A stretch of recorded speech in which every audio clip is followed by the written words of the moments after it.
Hey, ¿qué onda? Mi nombre es Jonathan Domingo y estás escuchando mi podcast. Hey, ¿qué onda? Les saluda Jonathan del presente. Espero que hayan disfrutado al Jonathan del pasado. Esta serie de Génesis fue 2018, entonces hace 4 o 5 años. Y al estar escuchando para subirlas, he estado satisfecho con el trabajo que hice, pero también siento que hay algunos huecos. Entonces, les dije que iba a estar subiendo uno al día. Eso es cuando esté subiendo los pregrabados. Pero me voy a detener de lo que había grabado hace tiempo y voy a grabar 3 videos nuevos. Entonces, ese es el primero de ellos y voy a estar subiendo cuando los tenga que grabar uno a la semana. Entonces, de repente, cuando sea contenido antiguo, voy a avanzar bastante rápido y cuando sea contenido nuevo, va a ser un poco más lento. También una disculpa. En casa tenemos 3-4 meses que se enferma Joycita, luego Miel, luego Juanito, luego Mariana, luego se recupera Joycita y luego se vuelve a enfermar y así enciclados por como 3-4 meses. Y yo había estado invicto, la verdad tenía prácticamente todo el 2022 sin enfermarme y ahorita estoy súper congestionado y ya parece ser que me estoy empezando a enfermar. Entonces, sí, de por sí mi voz es un poco mormada. Ahora un tanto más. Entonces te pido una disculpa por eso, pero está bien poder estar creando contenido, aunque no esté al 100% de salud, no es el fin del mundo. Entonces también es chido poder grabar en este contexto, porque es muy diferente a una predicación. Las predicaciones que estaba dando en la serie es con el entendimiento que únicamente tenía 52 semanas al año, 40 minutos por prédica, entonces tienes que ser muy selectivo. Y eso, algo que estaba sintiendo cuando estaba escuchando es, hay mucho más ahí, pero luego me estaba recordando, ten gracia contigo mismo porque no puedes pasar 2 años en Génesis en domingo en la mañana. Pero, una vez más, ahora estoy grabando aquí en la comodidad de mi habitación. Y también la audiencia es un poco diferente, porque en la iglesia tienes que estar apelando a todo tipo de personas. Personas que fueron ahí en contra de su voluntad, adolescentes que fueron arrastrados de su cama para llegar a la iglesia, esposos que escucharon toda la semana, por favor ve a la iglesia, por favor ve a la iglesia, y llegaron a la iglesia, pero literal su único enfoque de la predicación es espero que este vato no me duerma. Entonces también tienes que tener conciencia de eso. Pero cuando estás aquí grabando algo que se va a escuchar únicamente por YouTube, la realidad es que muchas las van a escuchar en doble velocidad, 1.5. Están viendo esto no tanto por la experiencia de una predicación, sino por la información que van a recibir. Y también se ve un poco más en secuencia. Entonces no es el fin del mundo si nos detenemos más a considerar cosas más precisas y cosas que en el contexto de iglesia no se pueden ver. Entonces, sí, quizás sí se pueden ver, pero quizás no es lo mejor. Entonces, todo esto como preámbulo para decir que hace un año leí un libro que se llama El mundo perdido de Génesis 1. No sé si es un libro que se ha traducido al español, pero es un libro más académico y me hizo ver algo en el relato de la creación que no tenía yo presente al momento de dar esa serie originalmente. Y ahora para mí es central a mi entendimiento de Génesis 1 y 2. Entonces esto es para mí novedad. Quizá para algunos no lo serán. Pero sí, estoy emocionado de dar cómo Génesis es una introducción a la Biblia hebrea y cómo particularmente el relato de la creación es la presentación de esta idea del templo de Dios, el tabernáculo de Dios. Hablaré mucho de eso a detalle. Una última cosa. Entonces, como ya les dije al principio, los próximos 3 videos los voy a grabar así. Entonces, estoy hablando, el último video que voy a grabar acerca de la creación. Después voy a hablar acerca de la creación de Adán y Eva, que es el final del capítulo 2. Y después voy a hablar acerca de Satanás y de la figura del enemigo. Y luego ya regresamos a los videos anteriores. Entonces veremos cómo nos va, porque lo di bastante rápido. Génesis, que es un libro de 50 capítulos, creo que lo di en como 35 o 40 predicaciones. Entonces, quizá en varias ocasiones detenga la secuencia de las prédicas ya hechas para poder dar más información. Y una vez más, espero que eso sea enriquecedor y que te ayude a entender más profundamente Génesis y que te ayude a entender más profundamente el corazón de Dios. Eso es más importante. Entonces, cuando hablé de la creación, entonces me da gusto que en la serie que di anteriormente no hablé de la creación luego. Creo que uno de los errores más grandes al ver Génesis es brincar directamente a la creación. Entonces hablé acerca de qué es lo que Génesis 1 y 2 nos enseña acerca de Dios. Después hablé de qué es lo que Génesis 1 y 2 nos enseña acerca de nosotros mismos. Hablé de lo que Génesis 1 y 2 nos demuestra acerca de la creación. Y hablé acerca de en el último de los 4, la idea de ver Génesis y hacernos la pregunta, ¿eso describe algo que sucedió hace 10.000 años o podría ser esto algo que sucedió hace millones de años? Entonces, me da un poquito de agüite que no tenía la información en ese entonces para quizá dar una predica más, porque creo que si hubiera sido bueno. Únicamente hablé acerca de la posibilidad de que la creación haya sido hace 10.000 años. Y también que si tú decides creer que Dios creó a través de evolución, hay un precedente muy grande para que puedas hacerlo. Muchos teólogos que creen así. Y Génesis 1 y 2 no descartan la posibilidad de que Dios haya creado a través de la evolución. Sin embargo, una pregunta que no he contestado es: ¿cómo leían los hebreos antiguos Génesis 1 y 2? ¿Leían ellos ese pasaje diciendo, me pregunto si son millones de años o días literales? No, esa es la forma que tú y yo lo vemos y por ende estamos desde el principio un poco desviados en nuestro filtro. Cuando interpretas la Biblia, la pregunta más importante que te puedes hacer es: ¿qué pretendía el autor de este libro comunicarle a los lectores originales? Esa es la pregunta que quieres contestar. No, ¿qué es lo que entiendo yo? O cómo se interpreta eso en el siglo XXI. O qué es lo que alcanzo a entender yo con el conocimiento que ya tengo yo de toda la Biblia. Esas no son malas preguntas, pero no es la más importante. La más importante es qué entendían los lectores originales al leer esto.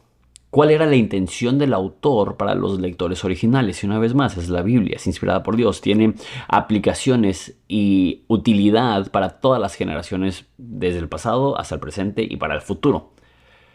Pero antes de entender qué significa para nosotros, tenemos que entender qué significa para los lectores originales. Una vez más, si lo vemos con el filtro, ¿qué significa para nosotros? Entonces empezamos a debatir, ¿el mundo será joven o el mundo será antiguo?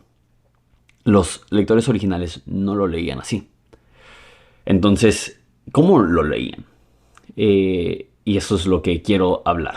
Esta narración tenemos que tomar en cuenta que es la introducción a la Biblia hebrea.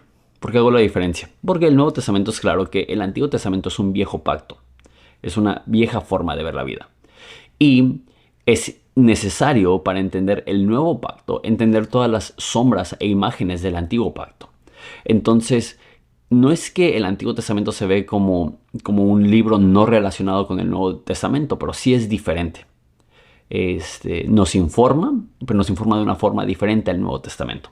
Espero que al hablar un poco más de lo que habla Génesis, vamos a considerar únicamente el capítulo 2 del versículo 1 al 3. Al ver ese pequeño párrafo, nos va a ayudar a entender qué quiero decir con eso, que el Antiguo Testamento lo tenemos que ver de una forma un poco diferente al Nuevo Testamento.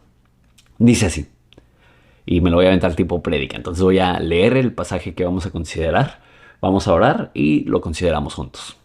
Dice así: así fueron acabados los cielos y la tierra y todos sus huestes. En el séptimo día ya Dios había completado la obra que había estado haciendo y reposó en el día séptimo de toda la obra que había hecho. Dios bendijo al Dios bendijo el séptimo día y lo santificó porque en él reposó de toda la obra que él había creado y hecho. Entonces, una pregunta que no he contestado sorprendentemente es ¿quién escribió el libro de Génesis? Y eso es importante. Hay tres posturas en cuanto a quién escribió Génesis y tú puedes optar por cualquiera de las tres y es posible que todas las tres tienen ciertos granitos de verdad. La primera teoría de quién escribió Génesis es que Génesis eran historias transmitidas de manera oral hasta que fueron recopilados por autores desconocidos. Y si lo ves de esa forma, la gente cree que cada vez que Génesis se detiene a dar una genealogía, es las personas dentro o al final de esa genealogía que escribieron la primera parte. Entonces, si ves Génesis, creo que hay 4 veces que el libro se detiene para dar genealogías. Entonces, es posible que Génesis inicialmente eran 4 libros escritos por hebreos antiguos que estaban simplemente registrando las historias que eran transmitidas de manera oral. Es la primera forma que algunas personas creen que llegó a ser Génesis y Moisés simplemente estaba recopilando textos antiguos, mas no escribiéndolos. La segunda posibilidad es que Génesis fue milagrosamente escrito por Moisés. Moisés vivió. Depende, hay dos posturas, que si las genealogías son completas y precisas, que no hay ningún hueco, que en genealogías antiguas sería una anormalidad que no hubiera ningún hueco. Moisés vivió 2000 años después de Adán. Una vez más, es posible que haya sido mucho más que eso si hay huecos en las genealogías, o es posible que hayan sido 2000 años. Pero de todos modos, 2000 años, o sea, estamos hablando de cuando el Imperio Romano estaba en su apogeo al día de hoy. Entonces, escribir hoy, 2000 años después, acerca de sucesos que pasaron hace 2000 años, por más que haya recuentos orales e historias, realmente ahí estamos creyendo en que Dios es lo suficientemente grande para inspirar a Moisés, para sobrenaturalmente mostrarle qué es lo que sucedió anteriormente.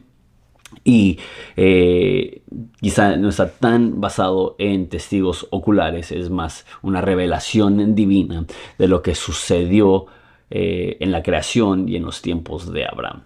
En los tiempos de Abraham no había tanta separación entre Abraham y Moisés, eran como 500 años, entonces ya quizá no estaba escribiendo de cosas tan retiradas como la creación del mundo. Y la última posición es la que es más común entre los eruditos.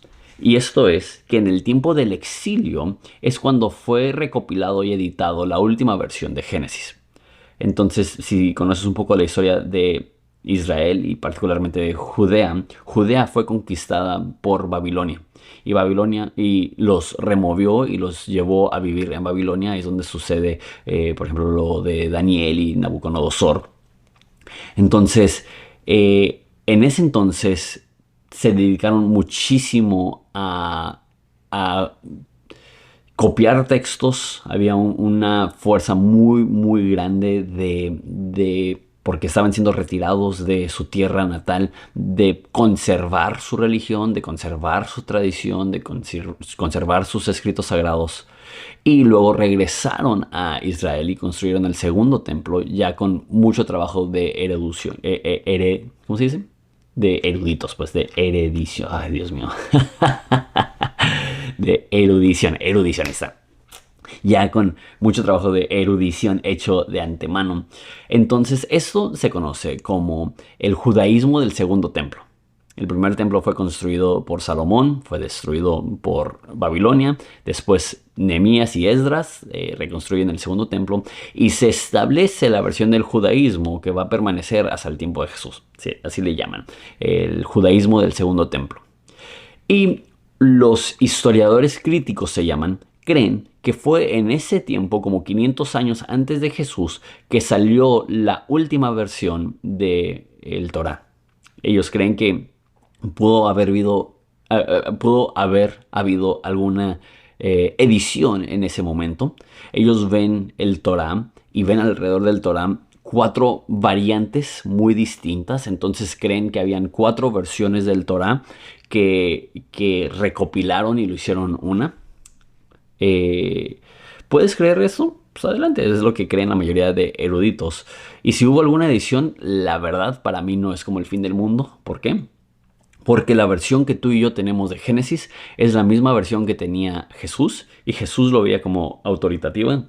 Citó muchísimo de Génesis, Pablo citaba muchísimo de Génesis, entonces, 500 años antes de Cristo es muchísimo tiempo. Entonces, la versión más común de estas tres es que Moisés fue quien escribió esto. Ahora, eso es importante, porque como mínimo prácticamente todos creen que Moisés lo recopiló, las versiones orales y las historias ya escritas. Pero ¿por qué esto es importante? Porque en la vida de Moisés es cuando se crea el tabernáculo. Es cuando Dios le da la instrucción a su pueblo del tabernáculo. ¿Qué es el tabernáculo? El tabernáculo es el punto de reunión entre Dios y el pueblo. Y la forma que sucedía es que desde que salieron de Egipto, la presencia de Dios les acompañaba como un pilar de fuego de noche y una nube durante el día. Y cuando se movía la nube, el pueblo de Israel se movía. Y cuando descansaba, esa palabra es importante, cuando descansaba la nube, el pueblo de Dios se descansaba también. Entonces establecían el punto de reunión, el tabernáculo, que era como una carpa gigante, y ahí descansaba la presencia de Dios en medio del campamento, le decían así, porque pues, eran nómadas por 40 años. Y luego ya se estableció el tabernáculo dentro de Israel, y luego ya en los tiempos de Salomón se construyó el templo. Entonces, si eruditos del segundo templo también hicieron alguna edición, o quizá más recopilaron y no como que cambiaron el texto, no creo. O sea, no, si conoces la cultura hebrea, le tienen tanto respeto a textos antiguos que a lo mejor tomaron versiones un poco diferentes y nada más las establecieron de una forma que tuviera sentido. Pero el caso es, si hubo algo ahí, también recuerda, ellos están trabajando ya con la operación mental del templo, y Moisés está trabajando con la operación mental del tabernáculo. Para los... Y nada más al estar diciendo esto, estoy viendo el tiempo que ya llevo, más de 17 minutos. Definitivamente, qué chido que me pueda dar ese tiempo para hablar directamente a la cámara de estas cosas. Siento que si estuviera dando esto un domingo en la iglesia, las personas serían así, ya me perdiste. Espero que no te haya perdido a ti aún. Y si sí, concretamos en esto. Para los hebreos, el tabernáculo y la presencia de Dios eran conceptos inseparables. Y el tabernáculo para ellos representaba un lugar sagrado. ¿Por qué? Porque ahí estaba Dios. Y para nosotros como cristianos y protestantes batallamos para entender esto, porque nosotros entendemos que para llegar a Dios no vamos a un lugar, vamos a una persona, vamos a Jesús.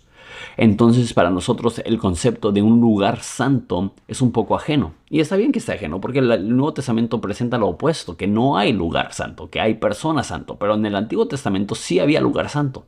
Cuando Moisés ve la zarza ardiente, Dios le dice: quítate las sandalias porque el lugar donde estás es santo.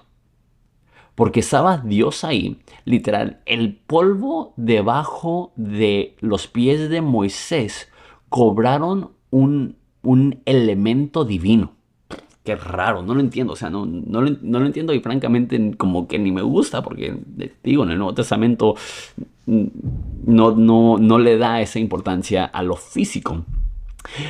Pero los judíos hasta la fecha, si vas a Jerusalén, todo el día, 24 horas al día, hay personas orando en el Muro de los Lamentos. ¿Qué es el Muro de los Lamentos?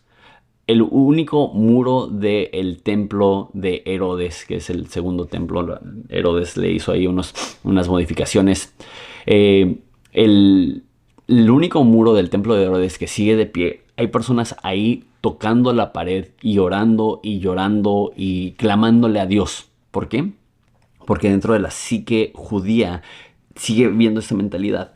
El lugar donde Dios estuvo presencialmente cobra un elemento de santidad. Ok, como digo, concretando, ¿qué tiene que ver esto con lo que leí en Génesis 2? Lo que tiene que ver es que la idea, y eso es algo que he aprendido, es que Los hebreos originales, al leer Génesis 1 y 2, inmediatamente hubieran entendido que hablaba de la presencia de Dios y que ponía a la creación como una especie de templo.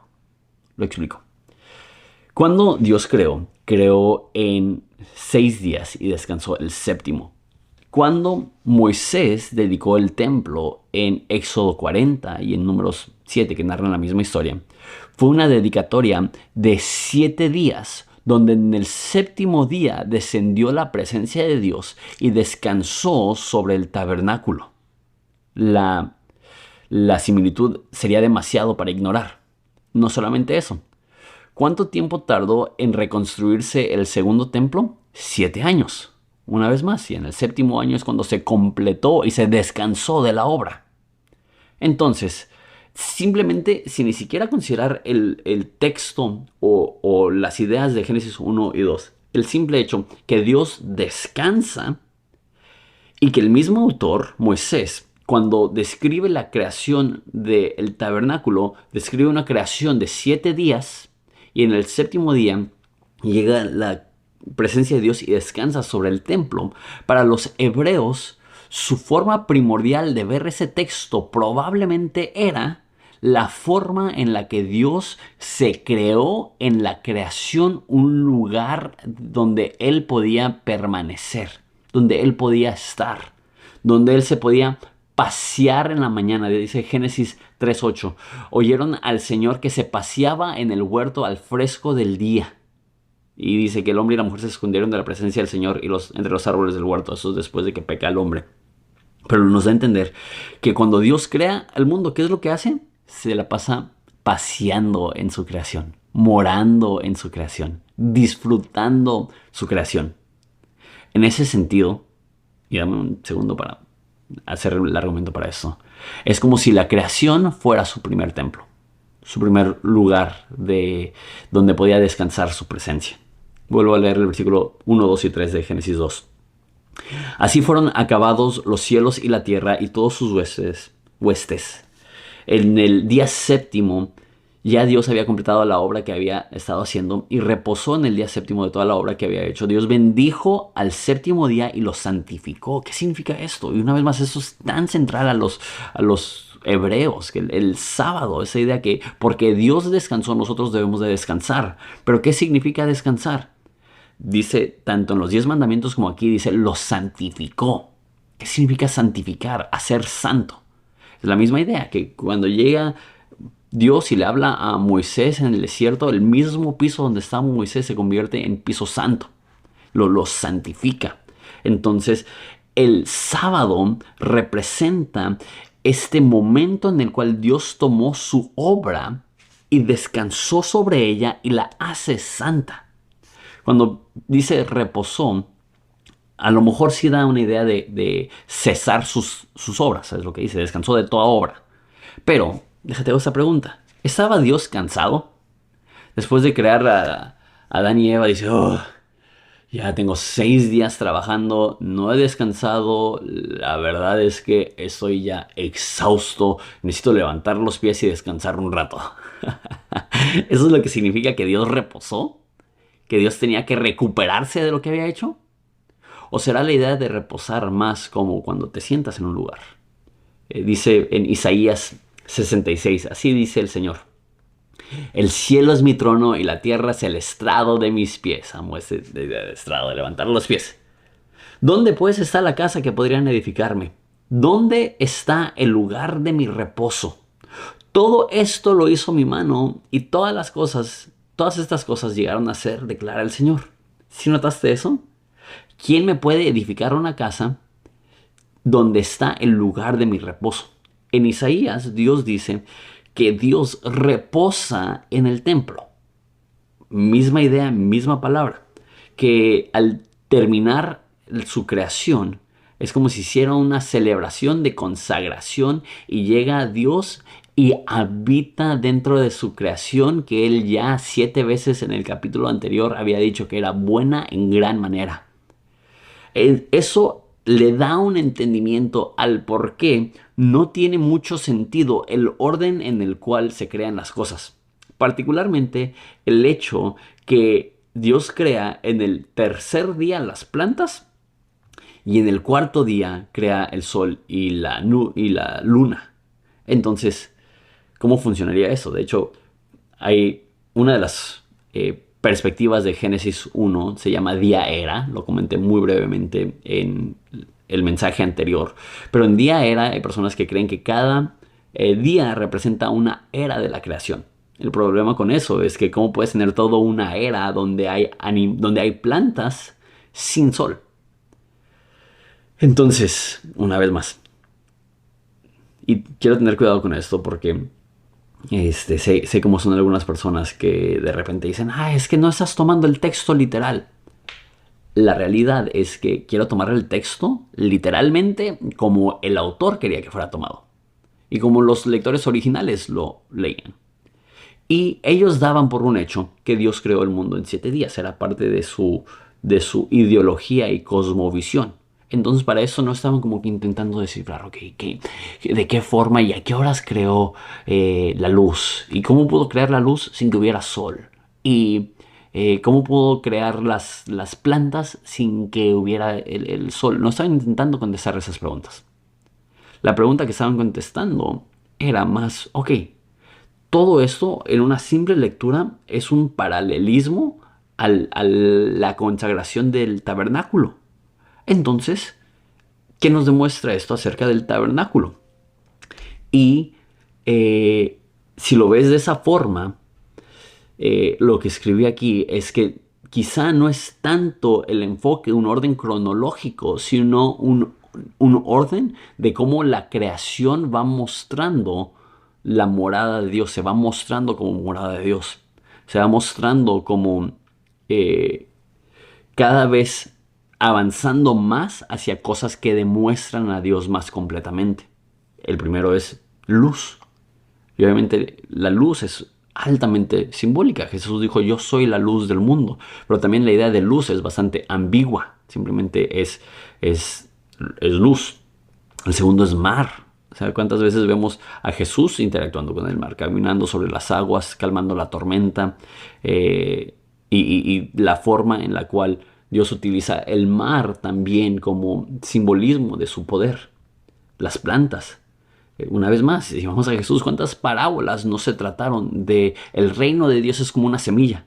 ¿Por qué saca eso? Porque Jesús entiende que dentro del ADN de la creación hay cosas que fueron creadas de tal modo que muestran quién es Dios, cómo es Dios, la presencia de Dios. Los astros. Dice el salmista, el firmamento anuncia tu grandeza. Los animales, una vez más, y perdón que sea tan repetitivo, el simple hecho que Dios decida mostrar al Espíritu Santo como paloma demuestra la forma en la cual los animales muestran la creación como la morada de Dios. Y como el más importante, obviamente, más importante que la luz, más importante que el mar, más importante que las plantas, más importante que los astros, más importante que los animales, son el ser humano.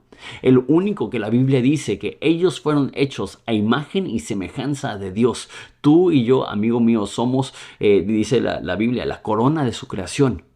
Que de toda la creación, lo único que puede ser llamado portador de la imagen de Dios es el ser humano. Lo hablé un poco, que también eso es un contraste en la cultura antigua, que las personas hubieran entendido que todos los dioses falsos tienen ídolos mudos y de piedra. Que tienen oídos y no escuchan, que tienen ojos y no ven, que tienen manos y no pueden agarrar. Sin embargo, los representantes de Yahvé en el mundo, de Dios en el mundo, somos tú y yo en carne y hueso, vivos, intentando a través de la gracia de Dios mostrar quién es Dios. Y obviamente el pecado mancha eso, por eso es importante estar reconciliados con Dios para que Él nos pueda limpiar de tal modo que podamos representarle de una mejor forma, y siempre lo vamos a representar de una forma caída hasta que Dios regrese y nos restaure y nos limpie y nos haga perfecto. Entonces, como dice, creo que es Salmos, que entonces brillaremos como la luz del alba. Una vez más, este es el enfoque de Génesis 1 y 2. La creación como el modelo del templo de Dios. Y cuando entiendes esto, muchas cosas van a tener más sentido, particularmente cuando ves Apocalipsis. Entonces, la creación ya no es el templo de Dios. ¿Por qué? Porque el hombre pecó Y Dios, que antes se paseaba en el amanecer en su creación, ya no está aquí de manera presencial. Lo fue en el tabernáculo, lo fue en el templo, lo fue en Jesús. Pero, sé que al decir esto, va a haber una tentación de decir, esa no es teología popular y por ende no puede ser verdad. Lo que yo diría eso es, el hecho de que no sea popular no significa que no es verdad. Hay muchísimos principios de la Biblia que nos hemos desviado porque lo único que necesitas es que dos, tres teólogos de la historia de la iglesia abracen algo y de repente se hace popular, y no necesariamente es lo que creían los autores de la Biblia, los que escribieron la Biblia y los primeros que recibieron la Biblia. Pero, les digo eso no solamente está respaldado por el hecho que es un muy buen espejo a la dedicación del templo, o que tiene sentido cuando ves los días, cómo va sucesivamente narrando cosas que muestran a Dios de manera más precisa.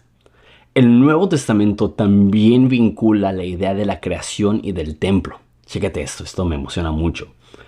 Juan 1, que es un espejo neotestamental de Génesis 1, dice así: en el principio ya existía el Verbo, y el Verbo estaba con Dios, y el Verbo era Dios. Él estaba en el principio con Dios, y todas las cosas fueron hechas por medio de Él, y sin Él nada de lo que ha sido hecho fue hecho. En Él estaba la vida, y la vida era la luz de los hombres. La luz brilla en las tinieblas, y las tinieblas no lo comprendieron. Entonces aquí un versículo importantísimo de cómo Dios fue el que creó el universo a través de Jesús, o Jesús fue quien creó el universo. Después te brincas unos cuantos versículos nada más. Versículo 14. Dice: el Verbo se hizo carne y habitó entre nosotros, y vimos su gloria como del unigénito del Padre, lleno de gracia y verdad. Ahora, en español no se nota, pero esa palabra habitó entre nosotros, puedes checarlo en cualquier léxico griego. La palabra es rara, pero tabernáculo no es un verbo. Entonces, esa palabra es utilizar tabernáculo como verbo, casi como decir tabernaculó. Entonces, lo que está diciendo es: el Verbo vino y tabernaculó entre nosotros. ¿Qué? El Verbo vino y puso su morada, puso su tabernáculo con nosotros. Entonces, mismo orden. Juan 1 al 5 narra de que Dios crea el mundo y después de cómo Jesús viene y establece su tabernáculo en este mundo. De la misma forma es un espejo de Génesis 1. Apocalipsis 21. Famosísimo e importantísimo. Dice así: entonces vi un cielo nuevo y una tierra nueva, porque el primer cielo y la primera tierra pasaron y el mar ya no existe. Como que se me destapó la nariz un poco justo a tiempo para terminar con todo este mensaje. Ya tengo descongestionada la nariz. Dice: el mar ya no existe, y vi la ciudad santa, la nueva Jerusalén, que descendía del cielo de Dios, preparada como una novia ataviada para su esposo. Entonces oí una gran voz desde el trono que decía: el tabernáculo de Dios está entre los hombres, y Él habitará entre ellos, y ellos serán su pueblo, y Dios mismo estará entre ellos, y Él secará toda lágrima de sus ojos, y ya no habrá muerte, ni duelo, ni clamor, ni dolor, porque las primeras cosas han pasado. Una vez más, en la creación Dios creó y vino y estableció su morada. En Jesús Él creó y vino y estableció su morada. Y en la nueva tierra y nuevo cielo, Dios crea una vez más un cielo nuevo y una tierra nueva. ¿Y qué es lo que hace? Viene y establece su tabernáculo con nosotros, su punto de reunión. La creación era un ejemplo del tabernáculo y del templo, pero se perdió. Se perdió por nuestro pecado, se perdió por nuestra maldad, se perdió por nuestra rebelión. Y desde ese momento la creación duele porque sabe que fue diseñada para ser la morada de Dios y no lo puede ser. ¿Por qué? Por la maldad que rodea cada esquina de nuestro mundo. Pero Jesús vino. No solamente vendrá, Jesús vino y estableció su morada en este mundo. Y cuando Él vino, ¿qué nos dijo? Nos dijo que oráramos: venga tu reino, Ven a santificar una vez más este mundo. Ven a establecer tu morada perfecta en este mundo. Por eso al final de Apocalipsis, que es la última frase que dice, el Espíritu y la novia dicen ven. ¿Por qué? Porque Dios ama su creación. Dios ama su mundo. Dios amaba pasearse en el frío de la mañana en la creación perfecta que Él había hecho. Y Él añora el momento en el cual una vez más pueda escuchar una voz del cielo que dice, el tabernáculo de Dios está entre los hombres y Él habitará entre ellos y Él será su Dios y ellos serán su pueblo. Jesús dijo, hablando de sí mismo, hay uno mayor que el templo aquí. El templo era el pináculo de lo que creían los judíos. Jesús dice, yo soy más grande. ¿Por qué? Porque el templo apunta atrás hacia cómo Dios creó y reposó en su creación. Y cómo ahora lo está haciendo en un lugar tan limitado dentro de la creación. Pero yo vengo para mostrarles que la presencia de Dios ahora va a invadir cada rincón del mundo. Y así como cuando Jesús murió y el velo se rompe en el templo, el velo que nos separaba de la presencia de Dios, ahora la presencia de Dios inunda todo el mundo a través del Espíritu Santo. Y llegará el momento que dice Habacuc, que en su segunda venida, que la presencia de Dios y el conocimiento de Dios cubrirá el mundo como las aguas cubren el mar. Eso es lo que sucederá un día. Una vez más, la creación volverá a ser un templo. La verdad, tardé mucho tiempo para llegar a este punto, pero ese es el punto. La creación fue un templo. Después, la creación necesitó un templo. Pero una vez más, en la segunda venida de Jesús, en la segunda venida de Dios, la creación volverá a ser un templo. Entonces, ¿qué nos corresponde a nosotros? En lo que Jesús regresa, hágase tu voluntad en la tierra como el cielo, venga tu reino. Inclusive dice Pablo que nuestro cuerpo es templo del Espíritu Santo. Así como el templo para el judío era el lugar donde las personas podían tener una reunión con Dios. Dice el mismo autor Pablo en el mismo libro Corintios, que Dios mismo está rogando a través de nosotros, reconcíliense con Dios. Nosotros somos representantes de Dios en este mundo, templecillos de Dios en este mundo, esperando el momento en el cual una vez más el conocimiento de Dios cubra el mundo como las aguas cubran el mar. Tú y yo nos toca ser tabernaculitos en lo que desciende Dios una vez más creando un cielo nuevo y una tierra nueva y un nuevo templo a través de su creación, un lugar donde una vez más Él puede descansar y pasearse en el frío de la mañana con su creación y con sus hijos amados. Génesis 1 y 2 apuntan a la creación como un templo cósmico. Espero que te haya gustado este mensaje. ¿Sabes qué? Aprovechando que estoy en mood de manejar eso como si fuera una predicación, hay que orar. Padre, te doy gracias por las personas que se han aventado este mensaje. Te pido que ellos puedan ver lo macro aquí. Que el mundo ha sido devastado por el pecado, pero que tú no lo has abandonado. Y tú sigues añorando ese momento en el cual una vez más habitarás entre nosotros, secando lágrimas, levantando cabezas, abrazando y levantándonos. Padre, te pido que aceleres ese día. Ya queremos que regreses. Ya queremos que la justicia reine sobre este planeta. Ya queremos que tu presencia una vez más nos inunde como lo hacía en el Edén. Padre, perdona nuestras ofensas. Perdónanos cuando no te representamos como debemos de representarte, cuando somos malos tabernaculillos. Padre, te doy gracias por cada persona que se toma el tiempo de escuchar eso y sé que lo escucha porque quiere conocerte. Te pido que tú respondas y tú recompenses ese deseo de conocerte, revelándote y manifestándote a ellos. En nombre de Jesús. Amén. Se me olvidó mencionarlo al principio del video, pero si sigues aquí y quieres apoyar ese canal, lo puedes hacer a través de Patreon. Puedes apoyar desde $1 y hay algunos beneficios que puedes recibir a cambio. Dios te bendiga y gracias por rezar.